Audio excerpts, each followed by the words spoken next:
Hi, dear friends. This is Bhavsep Sononi, Assistant Professor, Department of Chemistry, Arts, Commerce and Science College, Jawar, District Palghar. Dear friends, if you remember about the last lecture or the last part of the video, then we have started the discussion on stereochemistry.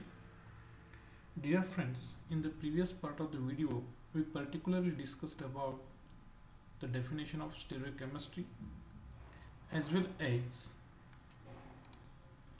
representation of molecule with the help of various methods like flying wedge formula and the different types of the projection formula like Newman projection formula, fusion projection formula and the source projection formula.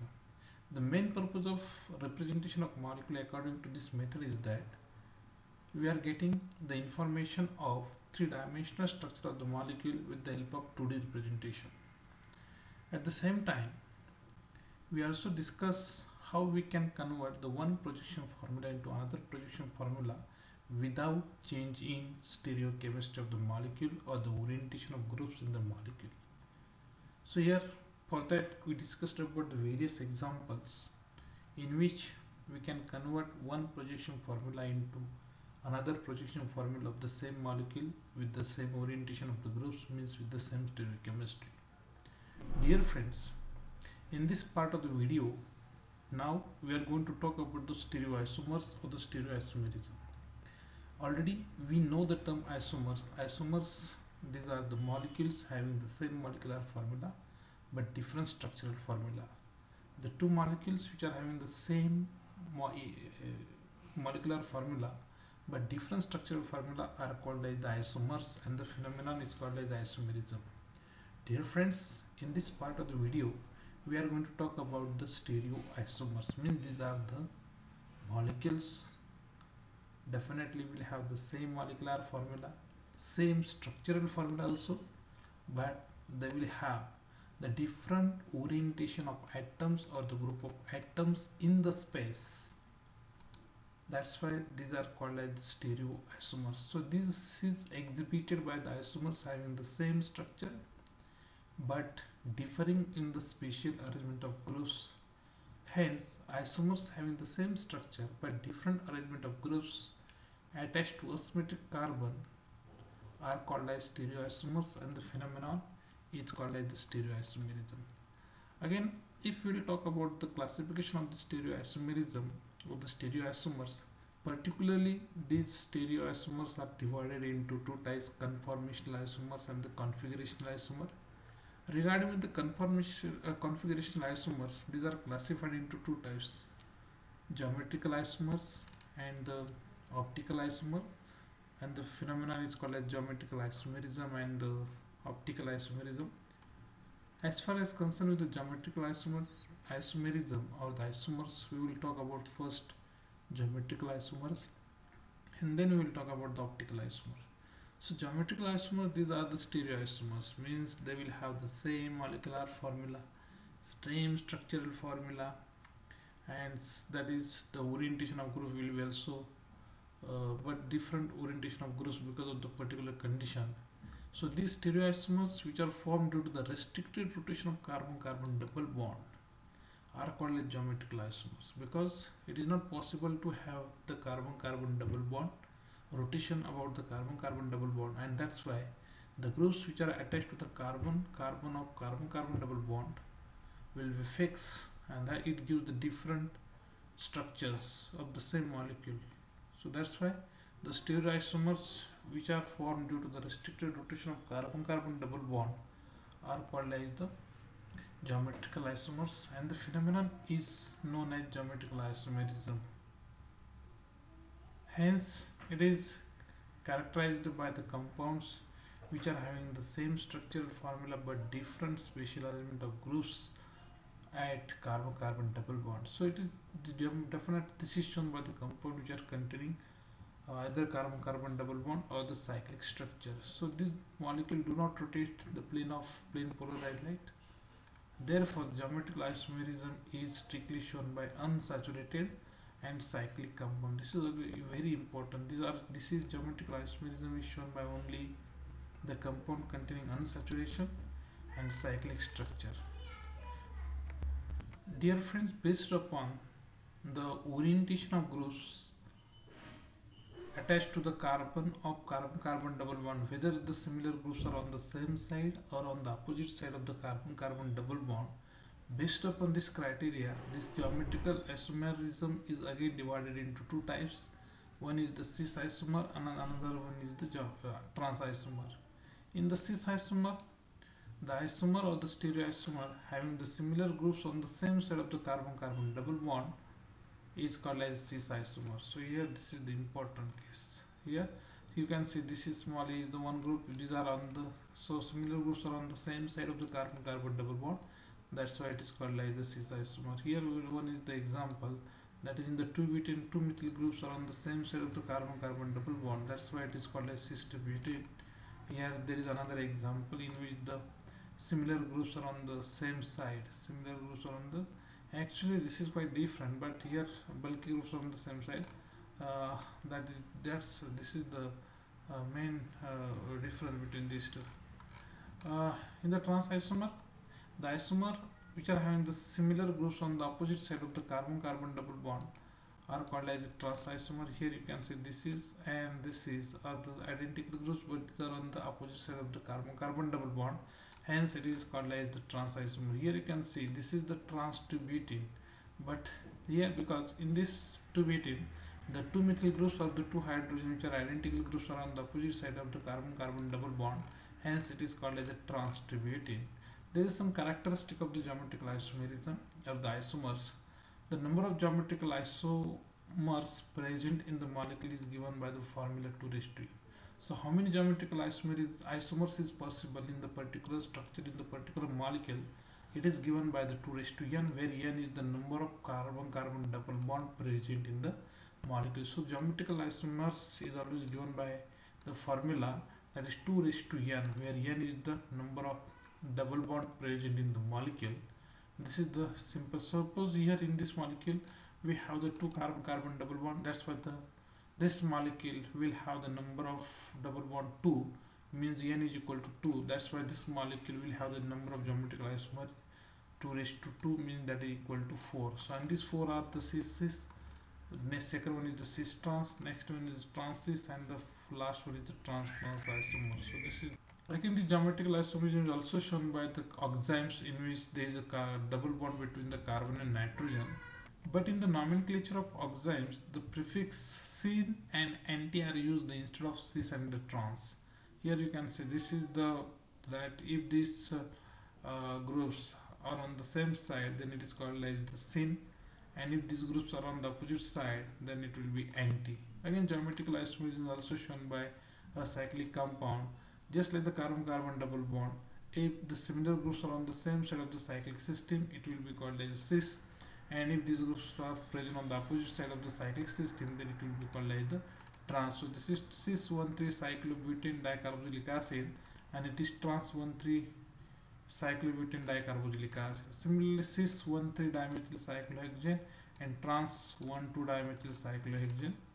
The geometrical isomerism is caused by the restricted rotation of the carbon-carbon double bond. Already I told you, because the energy for the rotation of the carbon-carbon double bond requires around 60 to 70 kilocalorie per mole, and this much energy is not associated with the molecule, and that's why the rotation along the carbon-carbon double bond is not possible, and hence it gives the different stereoisomers that we call it as the geometrical isomer, which are either cis or the trans isomer. Dear friends, the second type of the stereoisomer is called as the optical isomer, and the phenomenon is called as the optical isomerism. What is optical isomer? Which compounds are said to be optical isomer, and the phenomenon is called as optical isomer, and this is also the important part in the study of stereochemistry. Actually, it is observed that whenever the stereoisomers which rotate, the plane of plane polarized light are called as optical isomer. Definitely, it's very important to know which molecules rotate the plane of plane polarized light, what is the condition for this rotation. But you have to keep in mind that the stereoisomers which rotate the plane of plane polarized light are called as optical isomers, and the phenomenon is called as optical isomerism. These optical isomers have some chemical properties and the physical properties also, but if differ in their action on plane polarized light in terms of rotation. So here, what is the optical activity? The stereoisomers which has optical activity are called as optical isomers, and if they do not show the optical activity, then it is called optically inactive. So the property of certain organic substance to rotate the plane of plane polarized light through certain angle towards either right hand side or the left hand side, then these are called as optical, then the phenomenon is called as optical activity, and the stereoisomers are called as optical isomers, and the phenomenon is called as optical isomerism. Here definitely it is very difficult to see, but this is the ordinary light which is vibrating in all possible direction. Whenever it is passing through the nickel prism, it gives the plane of plane polarized light. Whenever this plane polarized light is passing through the solution, then either we are getting rotation in this direction or in this direction, and this phenomenon is called as optical activity, and these substances are called as optical active, and the phenomenon is called as optical activity, and the stereoisomers are called as optical isomers or the optical stereoisomers. This is very important. Based upon the rotation of plane polarized light, whether the plane of plane polarized light is rotated on the right hand side or the left hand side, these optical isomers are again divided into two types.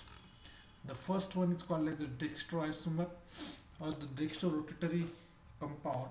The isomer which rotate the plane of plane polarized light towards the right hand side or in a clockwise direction, then is called as dextrorotatory or the dextroisomer. It is always indicated by small d, or it is indicated by positive sign.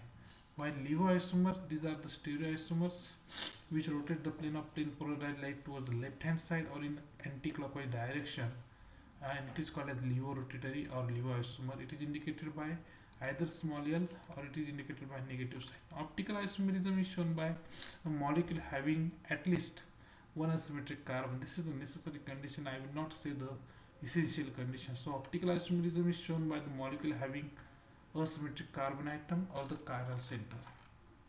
If you talk about what is asymmetric carbon atom, if this is the necessary condition for the molecule to show the optical activity, then what is the asymmetric carbon atom? Then it is the carbon atom to which the four different groups are attached. The carbon atom at which four different groups are attached, that carbon is called as asymmetric carbon, which is also called as the chiral carbon. And the number of optical isomer is always given by the formula 2 raised to n, where n is the number of asymmetric carbon atom present in the molecule. Remember that number of optical isomerism at optical isomers is given by the formula, just like the geometrical isomerism of geometrical isomer, that is 2 raised to n. Here n is the number of asymmetric carbon atom present in the molecule. For example, here we will talk about the lactic acid. In lactic acid there is only one asymmetric carbon, because this carbon is attached to four different groups, H, OH, CS and COOH. That's why in this molecule the number of optical isomer is given by the 2 raised to 1, means the 2. Out of this 2, one molecule is shown here which is called as L-lactic acid, because it rotates the plane of plane polarized light towards the left hand side or in anti-clockwise direction. Another one is the D. Another one is the D-lactic acid, because it rotates the plane of plane polarized light towards the right hand side or in clockwise direction. If we'll see the relation between this L-lactic acid and D-lactic acid, definitely we'll get some observation here. We will talk about later on this. And both are the mirror images. Actually, these are the mirror images. The dissymmetry of this molecule is defined as the property by which the molecule cannot be superimposed. So these two are the mirror images of each other. But if we'll try to keep one molecule over the other, then these are non-superimposable. So these are the non-superimposable mirror images of each other, and this non-superimposable mirror images of each other are called as the enantiomers, and the phenomenon is called as enantiomerism. So the chiral molecule can exist as the non-superimposable mirror images of each other, which are known as the enantiomers. So any two stereoisomers which are non-superimposable mirror images of each other are called as enantiomers, and the phenomenon is called as the enantiomerism. Therefore, chirality leads to the enantiomerism, and hence optical activity is a molecular property, and the essential condition for the optical activity is the dissymmetry of chirality of the molecule. However, when a molecule contains more asymmetric carbon atom, under certain condition it exists in the optically inactive form also, This is not the going to be in that form is called as the mesoform that we'll talk about later on in the stereochemistry of the carbon compound containing two asymmetric carbon. So generally we say that the molecule containing asymmetric carbon atom is optically active, but there is a particular condition in which though the asymmetric carbon atoms are present, then the molecule is optically inactive, and this is called as the mesoform. Why this is so, that we will talk later on in the next part, in the discussion of stereochemistry of carbon compound containing two asymmetric carbon. First of all, we will talk about the stereochemistry of carbon compound containing only one asymmetric carbon atom. And here this is the example, already we discussed about this lactic acid. It is the compound in which only one asymmetric carbon atom is present, CH3 CHOH COOH, and this compound has only one asymmetric carbon atom, n is equal to 1, and number of stereoisomers therefore given by the 2 raised to 1 is equal to 2, and these two stereoisomers are related to each other as non-superimposable mirror images of each other. How these are the two stereoisomers of the lactic acid which are shown here. That is, this is the lactic acid COOH, and this is the dextrorotatory compound, this is the levorotatory compound, and definitely if we see the relationship between these two, then this compound is the mirror image of this compound, but these two are the non-superimposable. It means that if we try to keep this compound over this compound, then definitely they will not match exactly, because COHC will match, but here here there is a hydrogen, and here we have the OH. Again here CH3, here OH, but here there is a hydrogen. That's why these are non-superimposable mirror images of each other, and these two structures which are mirror images of each other and non-superimposable on each other, these are called as enantiomers. So these two mirror images structures are non-superimposable, and this molecule is dissymmetry or the chiral, and it is not having any element of symmetry. That's why it is optically active. So this lactic acid is optically active because of its dissymmetry, or because these two molecules are in the molecule and its mirror image is non-superimposable, and this is the essential condition for the molecule to show optical activity, that the molecule must be non-superimposable with its mirror image, then the molecule will be optically active and it will show the optical activity. So what is enantiomer? Already discussed about this. The stereoisomers which are non-superimposable mirror images of each other and rotate the plane of plane polarized light through some angle but in opposite direction, then these are called as the enantiomers, and the phenomenon is called enantiomerism. So they are also known as enantiomorphs or the optical antipodes. Another example is here in this molecule and this molecule, these are the dextro and levorotatory compound, because these two are the non-superimposable mirror images of each other. There are some characteristics of the enantiomer. So enantiomers are the optical isomers which rotate the plane of plane polarized light to the same extent but in opposite direction. So out of pair of enantiomer, one is dextrorotatory, which is indicated by small d or the plus sign, and the other is levorotatory, indicated by means of small l or the negative sign. Again, they have identical physical properties like melting point, boiling point, etc., and they also have similar chemical properties towards the chemical reagents between different rate of reaction towards the asymmetric chemical reagents. Some enantiomers have different physiological activity, and the equivalent mixture of this levorotatory compound and the dextrorotatory compound is called as the racemic mixture, which is also called as racemic modification. So this racemic mixture is the equivalent mixture of dextro and the levo forms of optically active compound is called as, or is known as racemic mixture, and it is always indicated by means of a DL or plus minus sign. And the racemic mixture is always optically inactive due to external competition, because the optical rotation of one molecule is cancelled by the optical rotation of other molecule, or optical rotation of dextrorotatory compound is cancelled by the levoisomer. So that's why it does not show any rotation of the plane polarized light, and that's why it is optically inactive. And therefore the racemic mixture is optically inactive, because the optical rotation produced by L form or the one form is cancelled by the optical rotation of other form is the D form. So dear friends, in this way we try to discuss the stereochemistry of the compound containing one asymmetric carbon. With of this, we also discussed about the various terms given in the stereochemistry. So dear friends, in the next part of the video, we would like to talk about the stereochemistry of the compound containing two asymmetric carbon atom which are either dissimilar or similar. So we will resume in the next part of the video to discuss about the stereochemistry of the carbon compound containing two asymmetric carbon atom. Thank you very much.